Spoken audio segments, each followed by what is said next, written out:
America में corona virus से अभी तक 75,000 से ज़्यादा लोगों की मौत हो चुकी है। 12,50,000 से ज़्यादा कन्फर्म्ड केसेस हैं। ऐसे हालात में जब ताज़ा डेटा आया है वो कहता है कि करीब 32 लाख और लोगों ने अनएम्प्लॉयमेंट बेनिफिट या बेरोज़गारी भत्ते के लिए अप्लाई किया है। यानी पिछले 7 हफ्तों में करीब 3 करोड़ 35 लाख से ज़्यादा लोगों की नौकरियों पर अमेरिका में असर पड़ा है और कुछ लोगों का मानना है कि जो असली फिगर है वो और ज़्यादा हो सकती है। ऐसे हालात में जब इतने सारे लोगों की नौकरियां जा रही हैं तो कई लोगों के लिए घरों का किराया देना वो एक बहुत बड़ी चुनौती बनता जा रहा है और वो लगातार इस डर के साए में जी रहे हैं कि उनके सिर के ऊपर जो छत है वो आखिर कब तक रहेगी। यहाँ पर कुछ एक्टिविस्ट्स हैं, उन्होंने मीडिया इंटरव्यूज़ में कहा है कि लोग उधार मांगकर घर का किराया दे रहे हैं। एक रिपोर्ट में कहा गया कि अगर किराएदार किसी काम से बाहर जाता है तो मकान मालिक घरों का ताला बदल दे रहे हैं, वो घर की बिजली पानी है उसे काट दे रहे हैं और वो घरों में घुसकर जो घर का सामान है उसे भी बाहर फेंक दे रहे हैं।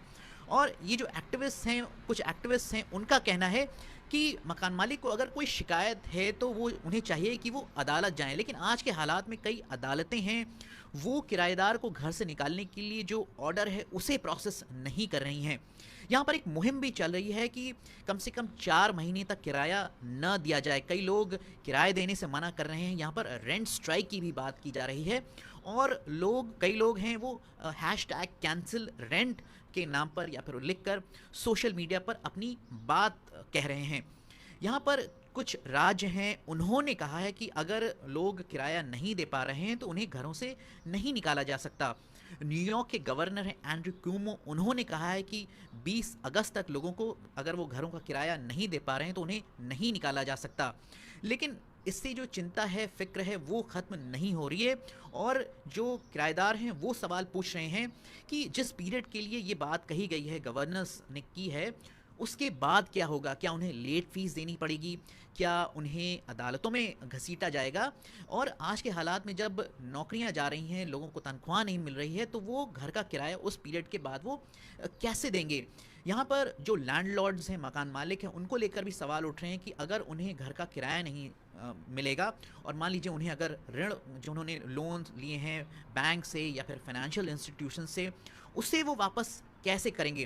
तो यहाँ पर एक सोच है कि जिस पीरियड तक ये क्राइसिस है उस पीरियड तक ना लोग घर का किराया दें और अगर लोगों को जो मकान मालिक हैं उन्होंने अगर ऋण लिया है और या फिर उसे वापस लौटाना है तो उसे भी सस्पेंड कर दिया जाए उस पीरियड के लिए।